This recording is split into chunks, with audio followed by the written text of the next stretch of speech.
Bienvenue sur Talents Précieux, le podcast des soft skills au travail, ces forces singulières qui font les succès d'un parcours professionnel.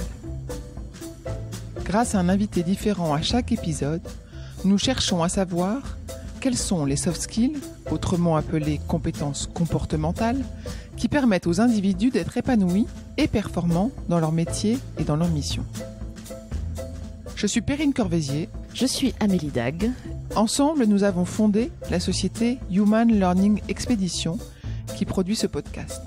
Vous trouverez les notes de cet épisode ainsi que les ressources et références sur le site humanlx.com, humanlx.com, à la rubrique podcast.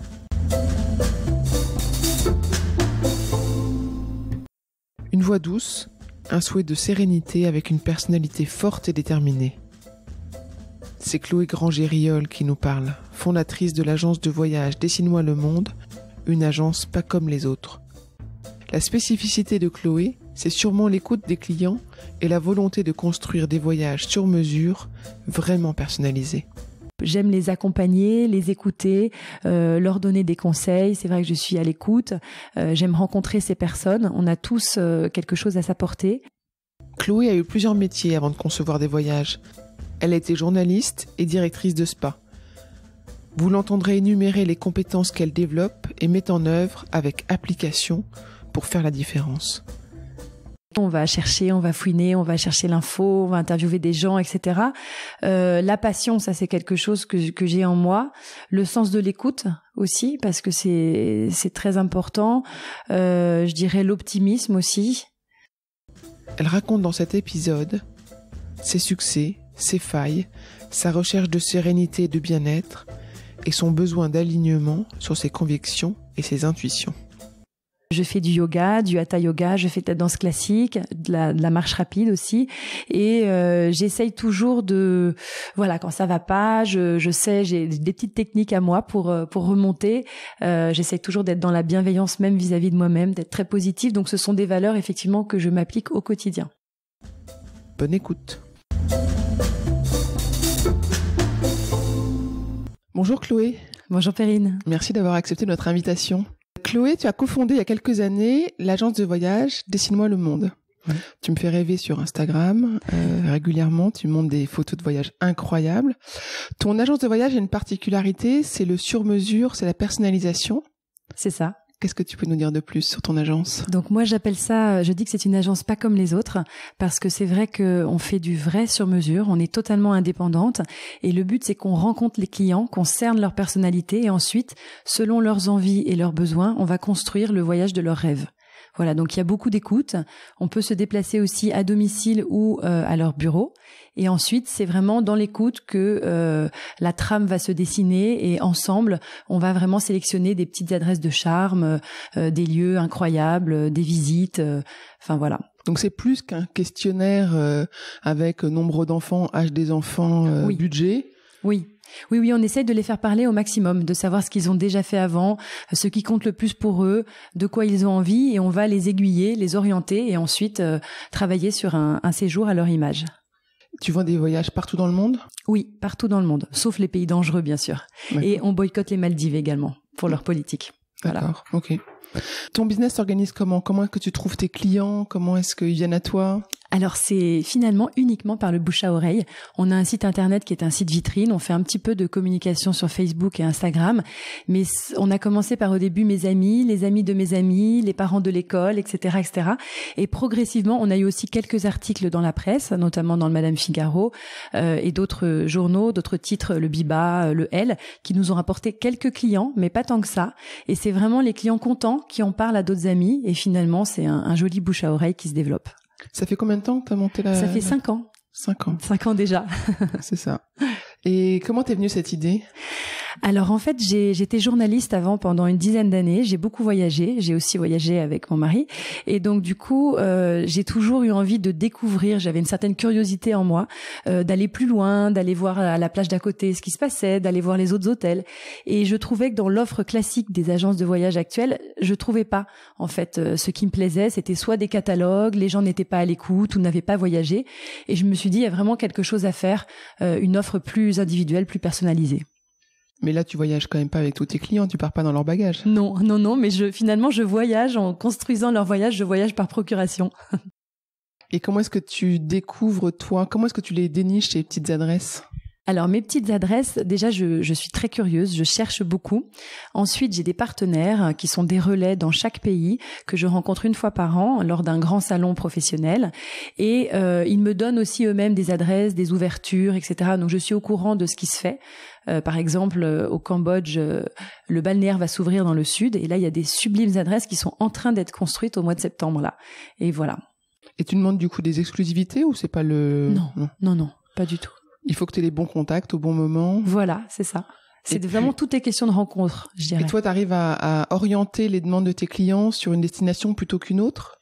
Oui, par exemple, là, j'ai une cliente qui veut organiser un beau voyage pour ses 20 ans de mariage et elle veut quelque chose. Elle a beaucoup voyagé déjà, donc c'était pas évident. Et elle veut combiner du culturel et du balnéaire. Donc, je lui ai proposé le Cambodge parce qu'il y a cette partie culturelle, visite, et en même temps, ça s'ouvre au balnéaire en haut de gamme. Et elle veut des choses assez exceptionnelles, de luxe avec du waouh.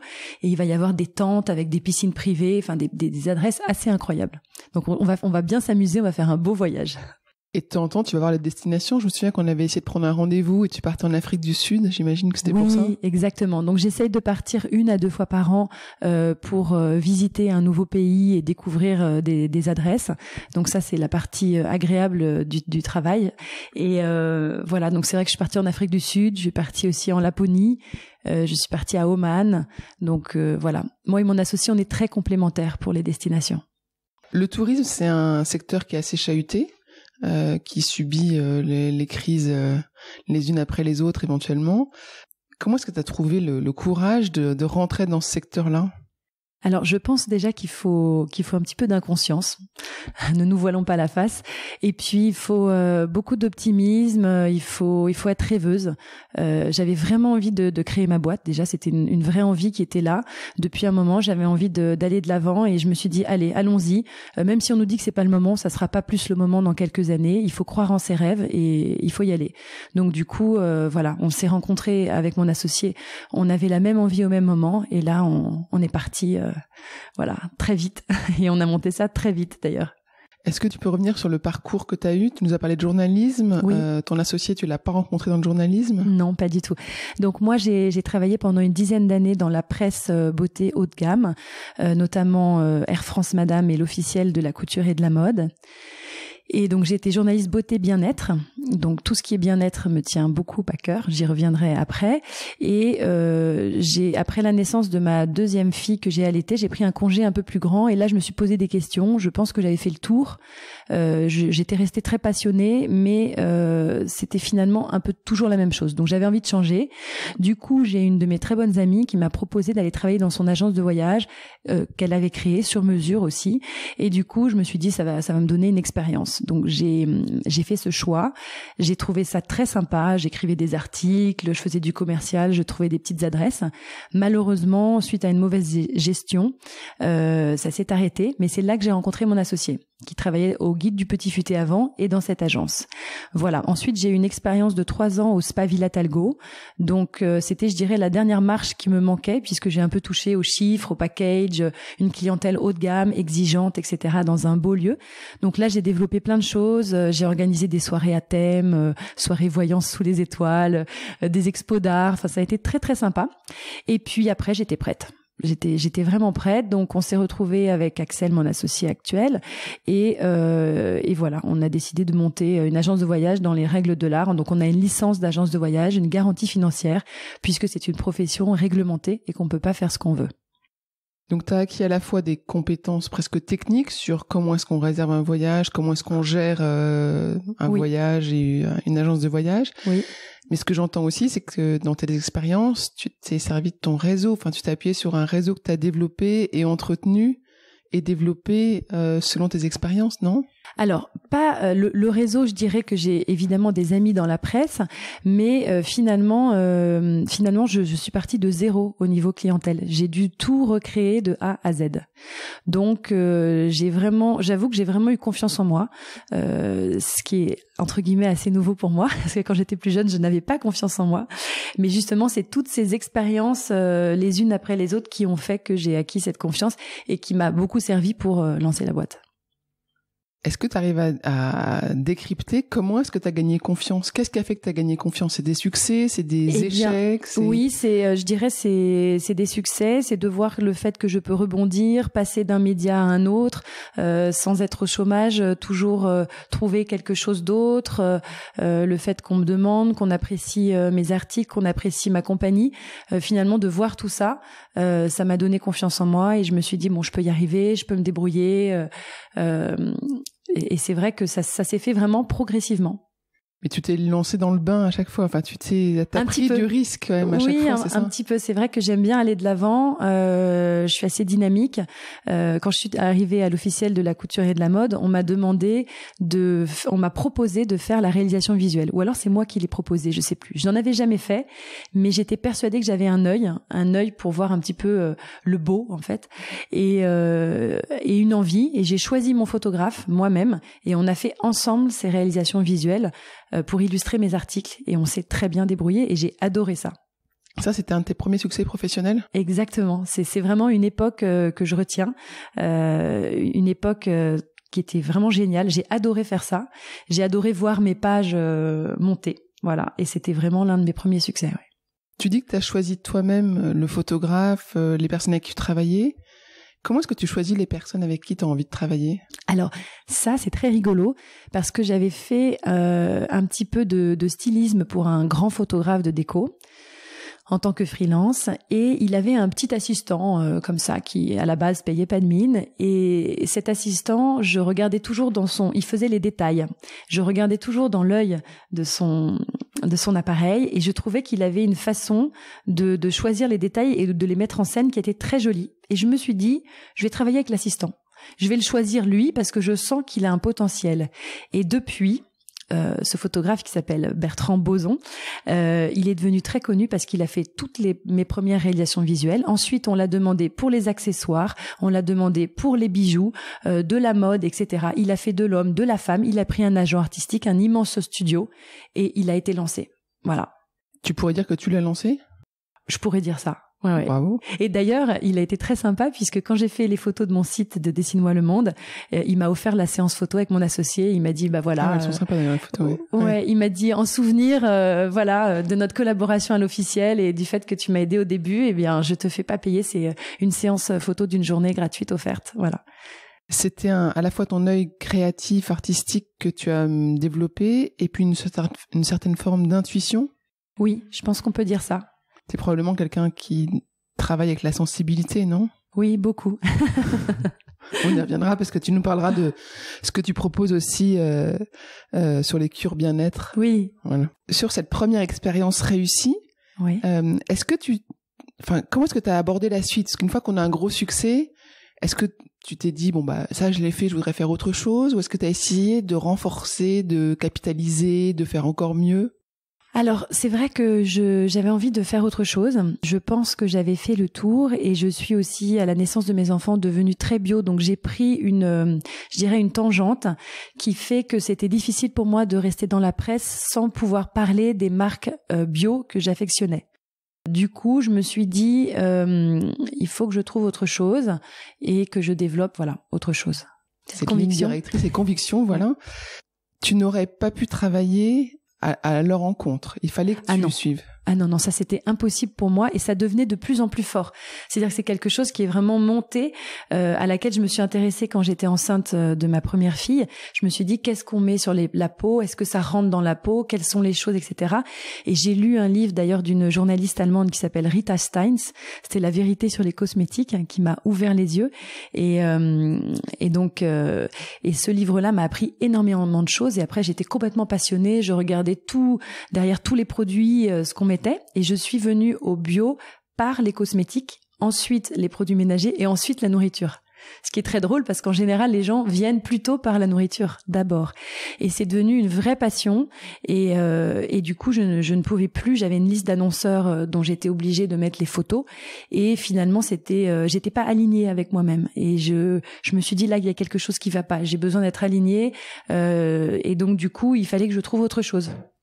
Est-ce que c'est besoin d'être aligné avec ce que tu crois, avec ce que tu as envie de faire, a toujours un peu guidé ta vie? Est-ce que même avant ça, quand tu étais jeune, plus jeune, c'était important de savoir qui tu étais et ce que tu faisais? Alors, beaucoup moins. Beaucoup moins, c'est venu avec la maturité finalement. Bien sûr, j'ai toujours voulu être épanouie dans ce que je faisais et le faire avec passion. Mais ça c'est venu vraiment, je pense, plus tard. Oui, plus tard, quand j'étais plus adulte, on va dire. C'est peut-être le moment de nous parler de tes cures bien-être que tu proposes.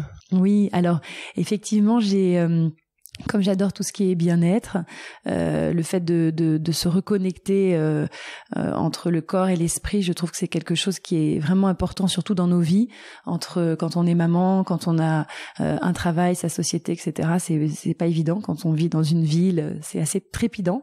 Du coup, il faut de temps en temps faire des pauses. Donc, j'ai organisé des cures pour le magazine Marie-Claire. Tout d'abord, avec une thématique, avec des intervenants. Et ensuite, j'ai organisé aussi une cure bien-être pour un hôtel à Val d'Isère. Donc là, j'ai choisi aussi tous les intervenants, la professeure de Qigong, la professeure de yoga, Angèle Ferremeg, qui a fait la cuisine détox, qui est une personne rayonnante. Et on était vraiment ravis de la voir. Et on a fait aussi des marches dans la montagne. Et depuis, j'ai organisé aussi une cure moi-même en Ardèche, dans un très beau lieu, un petit peu entre l'ashram et la maison d'hôte en fait. Et pareil, avec du qigong, du yoga, une conférence sur l'alimentation saine, des marches. Voilà, donc c'est vrai que j'aime beaucoup et j'aime emmener les groupes. J'aime les accompagner, les écouter, leur donner des conseils. C'est vrai que je suis à l'écoute. J'aime rencontrer ces personnes. On a tous quelque chose à s'apporter. Et ça, j'aime bien trouver des lieux différents à chaque fois. Et je répertorie aussi beaucoup d'adresses bien-être dans le monde, notamment des cures ayurvédiques en Inde, dans le Kerala. Et puis après, ça peut être aussi en Thaïlande, ça peut être au Sri Lanka, au Portugal, dans des yourtes, puisque j'ai créé aussi une cure bien-être qui s'appelle Envolée Zen, dans un endroit magnifique au nord de Lisbonne. Voilà, donc à chaque fois, c'est des expériences nouvelles et je pense que les gens sont en demande de ça. Donc ça, t'accompagnes tous ces voyages-là? Alors, pas ceux qui sont à l'étranger. En fait, les gens peuvent les faire seuls et moi, j'en organise un par an et là, j'accompagne le groupe. Et je participe même. C'est ça, tu participes parce que tu es beaucoup aussi dans la pratique, c'est pas que du marketing en fait. Ah non, pas du tout. Ah non, mais ça, je peux pas. Je suis très entière et c'est vrai que je fais de la méditation tous les matins. Je fais du yoga, du hatha yoga, je fais de la danse classique, de la marche rapide aussi. Et j'essaye toujours voilà, quand ça va pas, je sais, j'ai des petites techniques à moi pour remonter. J'essaye toujours d'être dans la bienveillance même vis-à-vis de moi-même, d'être très positive. Donc ce sont des valeurs effectivement que je m'applique au quotidien. Ces valeurs que tu développes, encore une fois, c'est récent, c'est nouveau, c'est de plus en plus. Alors je pense que j'ai toujours eu ça au fond de moi, mais je dirais que c'est plus récent. C'est suite à des expériences de la vie. Encore une fois, à un moment donné, j'ai failli faire un burn-out et je me suis dit, c'est pas possible. J'ai créé ma boîte, je sais que c'est ce que je veux faire, je vais y arriver, mais là, je perds pied, etc. Et qu'est-ce que je peux trouver en moi? Quelles sont les ressources que je peux trouver en moi pour y arriver, pour me sortir de ce burn-out sans prendre évidemment des choses chimiques puisque je me soigne de manière très naturelle. Et du coup, c'est là où je me suis dit, il faut que je me remette à la méditation de manière plus régulière. Donc, je me suis imposée de méditer tous les matins au réveil parce que c'est mon moment. Et ensuite, voilà, j'ai développé différentes petites choses. Et finalement, c'est grâce à des situations précises que je mets en place certaines choses qui vont m'aider et voilà. Mais que tu développes dans le temps, c'est-à-dire que tu suis dans le temps la méditation, c'est devenu une habitude. Oui. Et tu en adoptes des nouvelles au fil de l'eau. T'en testes, j'imagine, des nouvelles de temps en temps, c'est ça? Tu testes des nouvelles techniques de méditation, de relaxation, de respiration? Oui, alors parfois je change. Il y a des petits rituels que je fais le matin à certaines périodes. Après, je fais plus, je fais autre chose. Mais je pense que c'est bien d'avoir ces petites clés, ces petits outils à soi. Et le fait d'avoir un petit rituel le matin qui est toujours pareil, ça on en parle beaucoup dans l'Ayurveda, c'est quelque chose qui rassure finalement. Et on se sent bien, on est bien avec son rituel. Voilà. Est-ce que tu lis des livres pour découvrir ces nouvelles techniques? Est-ce que tu prends des professeurs? Comment est-ce que tu acquiers ces nouvelles compétences? Alors, je suis toujours un petit peu à l'écoute sur ce qui se fait. Effectivement, j'aime bien lire des livres. Donc, ça peut être aussi des amis journalistes avec lesquels j'échange et qui me font part de leurs trouvailles. Et puis c'est vrai que j'aime bien échanger. J'ai des amis qui s'intéressent aussi beaucoup au bien-être et on échange sur ces sujets. Et voilà. Après, je regarde pas la télé, donc j'ai pas le temps. Je lis plutôt, donc c'est plutôt le bouche à oreille. Et t'essayes d'embarquer ton entourage, ton réseau dans ces techniques, ou c'est quelque chose de très personnel que tu fais toi et... J'aime bien essayer de convaincre. C'est vrai que j'aime bien, de temps en temps, quand je suis en vacances avec un groupe d'amis, je peux leur dire, alors ce matin, si vous voulez, on fait une toilette énergétique pour se réveiller le matin, on va réveiller le corps en douceur. Alors, il y en a qui me suivent, il y en a d'autres qui me suivent pas, qui sont hermétiques, et d'ailleurs, c'est rigolo parce qu'une fois, j'ai rencontré quelqu'un qui s'intéressait pas du tout à ça, et il me disait, ça, c'est ton petit côté ésotérique. Mais en fait, je pense que voilà, il avait rien compris. Il n'était pas ouvert là-dessus parce qu'il faut quand même, je pense, une ouverture d'esprit. Mais il y a plein de choses. Il y a des séances avec des gongs, il y a de la méditation avec des bols tibétains, avec de la musique. Il y a plein de choses et finalement, c'est très agréable. Voilà. Tu travailles dans un espace de coworking. Oui. Est-ce que tu amènes tes techniques dans l'espace de coworking? Alors justement, ça fait partie des challenges que je veux faire cette année parce que j'ai beaucoup de mal à mettre en place. Je voulais instaurer des pauses, mais souvent on n'y arrive pas. Alors j'ai essayé hier, mais mon réveil pause n'a pas fonctionné, mais je voudrais, et j'ai proposé d'ailleurs à mon équipe, de faire une pause le matin, méditation dans une pièce, et une pause l'après-midi. Si elles veulent, elles me suivent, si elles veulent pas, elles ne le font pas. Mais je pense que c'est indispensable de faire une vraie pause d'un bon quart d'heure, le matin et l'après-midi en plein milieu, et j'ai envie de les amener parce que je suis persuadée qu'après, elles seront plus détendues, elles seront mieux dans leur peau et plus concentrées. Quel bénéfice vois-tu à travailler dans un espace de coworking? Alors, moi je trouve que ce qu'il y a de bien, c'est que déjà on a un beau bureau qui est central. On n'est pas seul. Il y a d'autres personnes dans le bureau, donc de temps en temps on peut échanger sur ses bonnes adresses de déjeuner, sur un projet de voyage, parce que finalement avec les personnes avec lesquelles on partage nos bureaux, on a organisé un petit voyage sur mesure en Italie cet été. Donc voilà, pour faire du business aussi. Et puis non, je trouve ça sympa. Je trouve que c'est plutôt agréable. Et puis aussi on paye moins cher. Hein. Il y a aussi l'aspect financier qui joue. Avant, tu étais dans une pépinière, c'est ça? Oui. Au début, quand on a créé la boîte, on était dans une pépinière. C'est vrai qu'on n'a pas voulu prendre d'emprunt. On a voulu partir sur des bases très saines. Donc, au début, comme il fallait qu'on soit ensemble, on a trouvé cette solution de pépinière et ça a été très bien. Donc, tu as été accompagnée au début et puis ensuite, là, vous volez de vos propres ailes. Exactement. Mais dans un espace collaboratif, de coworking. Alors, c'est pas tout à fait un espace de coworking. On partage nos bureaux avec des architectes. D'accord. Donc ils sont 2 et on partage les bureaux et l'avantage c'est que c'est très central puisque c'est rue Tronchet dans le 8e, donc ça c'est plutôt agréable. D'accord. Et justement, si on parlait de collaboration, donc tu as cofondé ton agence avec quelqu'un avec qui tu avais travaillé ou collaboré dans le passé. Oui. Ça fait maintenant 5 ans. Oui. Qu'est-ce que tu retiens de la collaboration? Est-ce que tu as appris des choses qu'il faut faire, pas faire? Oui, alors moi je dirais qu'il faut d'abord en amont bien définir les tâches et bien définir sa vision de la société et du travail, que ça soit à court terme, à moyen terme et sur le long terme. Donc l'expliciter, c'est ça? Voilà, l'expliciter et même le mettre par écrit.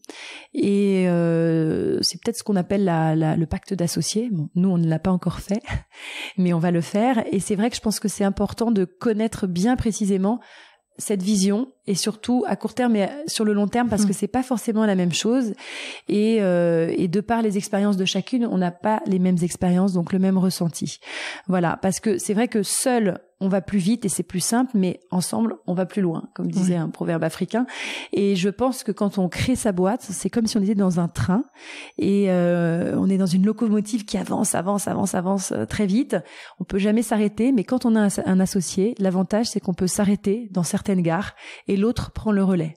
Et c'est pour ça que c'est important d'être à deux. C'est pareil, si jamais un jour il y a quelque chose de difficile à répondre, ou on est trop dans la colère ou dans l'affect par rapport à un client, eh bien à ce moment-là, c'est l'autre qui va prendre le relais, qui va répondre et qui va être plus pondéré.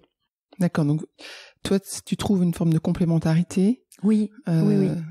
Et effectivement, tu le disais, vous connaissez pas forcément les mêmes territoires avec ton associé. C'est pas évident. Oui, c'est pas évident. Alors, on est complémentaires, mais on n'a pas forcément la même façon de fonctionner ensemble. Donc, voilà. Du coup, il a fallu... Il a fallu aménager les choses. Ok.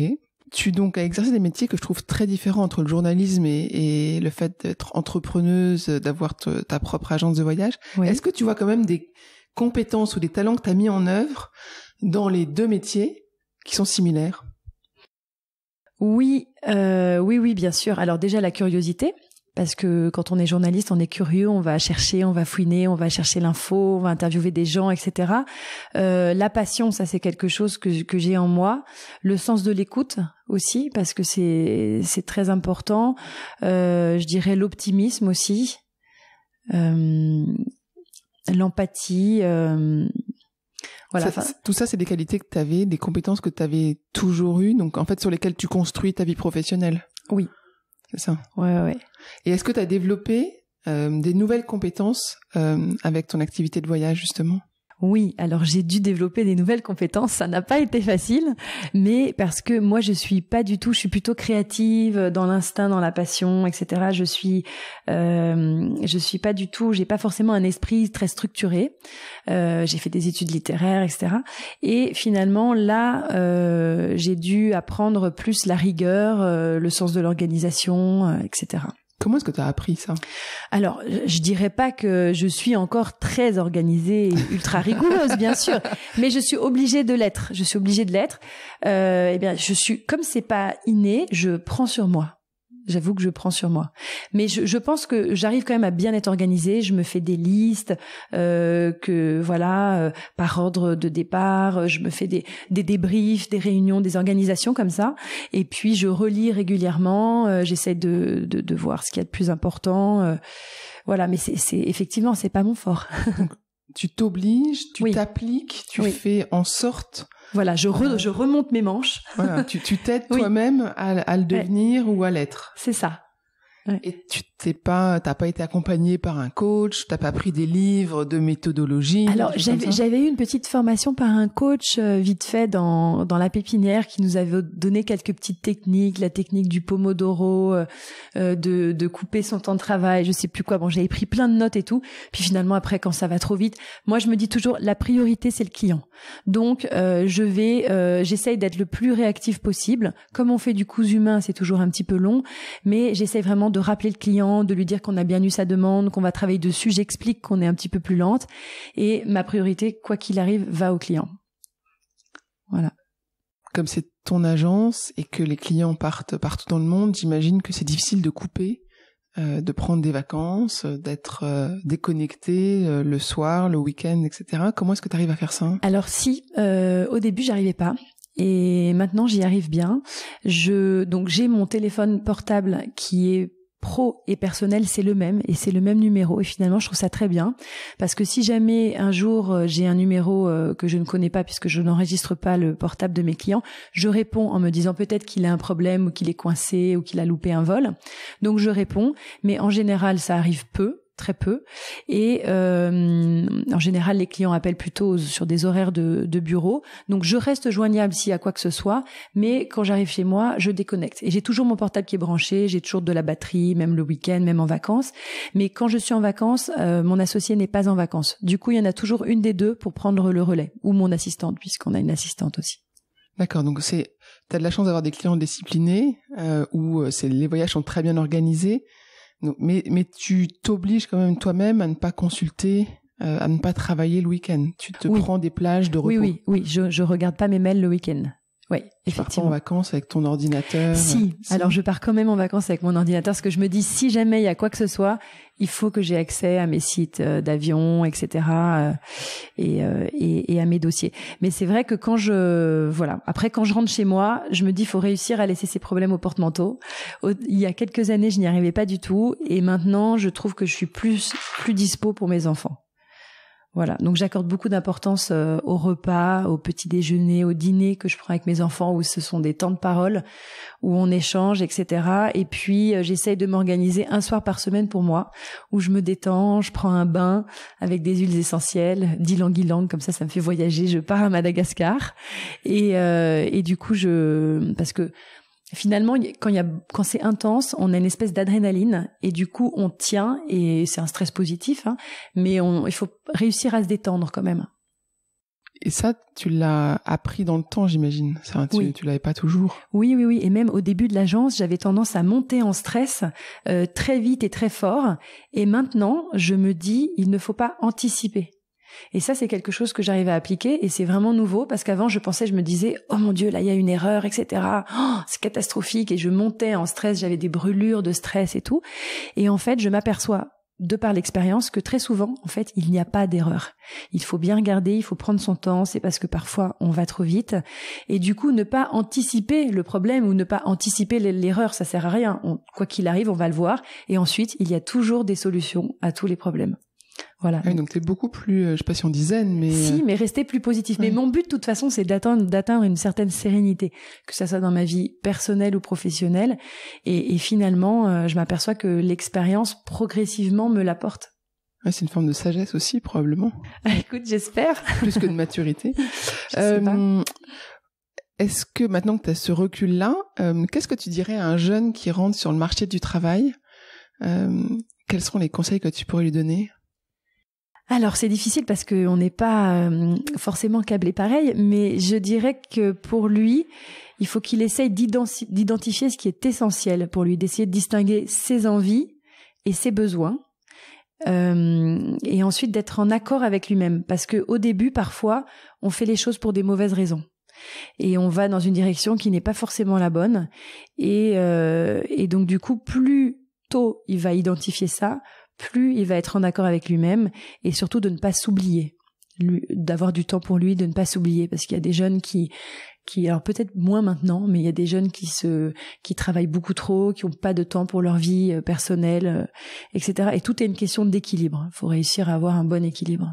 Donc dès le début, pour toi, c'est pas quelque chose il faut pas se donner à fond pour son boulot et puis un jour on retrouver cette forme d'équilibre. Mais finalement non, parce que je trouve qu'il y a beaucoup de gens d'ailleurs qui font des reconversions professionnelles vers la quarantaine ou qui créent leur boîte, etc. parce qu'ils en peuvent plus.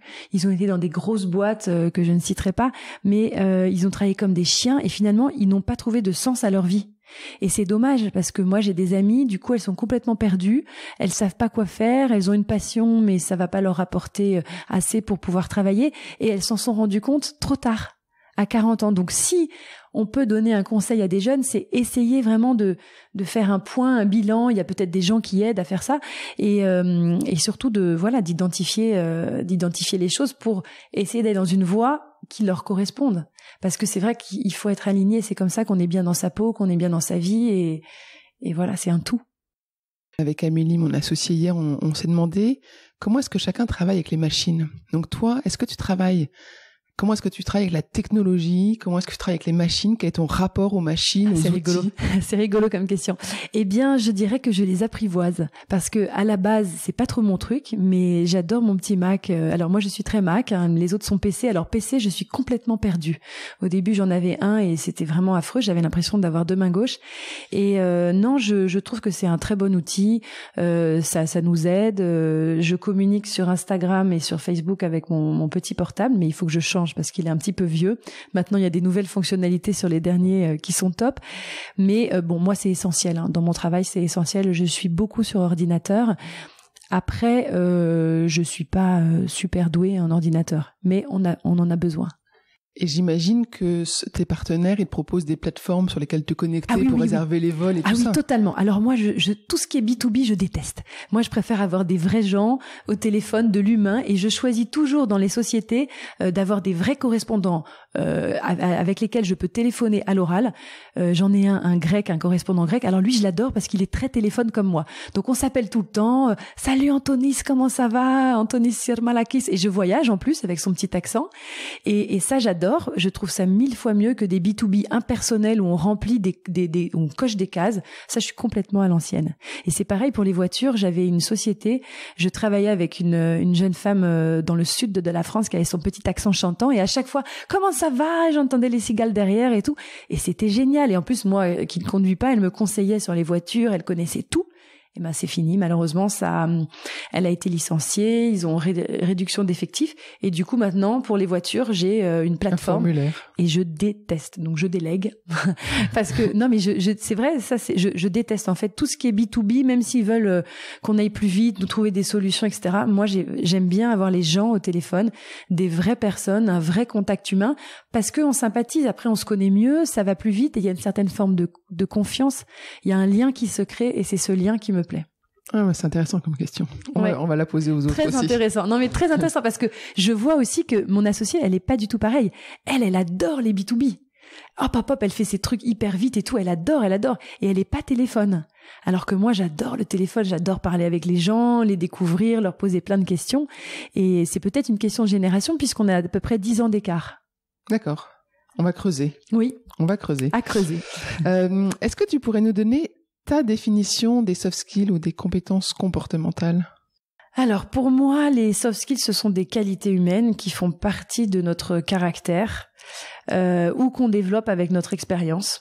Ça serait un peu nos points forts sur lesquels on peut s'appuyer et qui font la différence par rapport aux autres personnes. Et je dirais que ça m'a fait penser un petit peu au super pouvoir dont parle Florence Servan-Schreiber dans son livre qui s'appelle Power Patate, que j'ai lu bien sûr. On mettra toutes les références sur le site. Ah d'accord. Que je n'ai pas lu, donc je connais pas.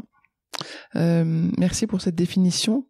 On arrive à la fin. Merci. Qu'est-ce qu'on peut te souhaiter professionnellement pour ton avenir? Eh bien, moi, je cherche pas la gloire, je cherche pas la richesse, mais je cherche vraiment un épanouissement. Donc voilà, on peut me souhaiter de l'épanouissement et de la sérénité dans tout ce que j'aime, de beaucoup voyager et de partager mes belles adresses. Voilà. Merci Chloé, merci. Merci Perrine.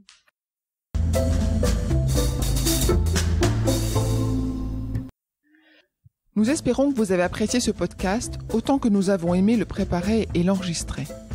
Si vous aimez Talents Précieux, le meilleur moyen de le soutenir est de laisser un avis 5 étoiles et un commentaire sur Apple Podcast. Cela permettra à d'autres de le découvrir également. Abonnez-vous à Talents Précieux, vous serez ainsi notifié des nouveaux épisodes. Talents Précieux vous est proposé par la société Human Learning Expedition ou HLX. Nous concevons et mettons en œuvre des programmes originaux et impactants destinés à révéler et développer les soft skills des individus pour en faire des acteurs épanouis et performants dans l'entreprise du 21e siècle. Pour en savoir plus sur HLX, connectez-vous sur humanlx.com ou suivez-nous sur Facebook, Instagram, sur LinkedIn ou sur Twitter. À bientôt pour de nouveaux épisodes.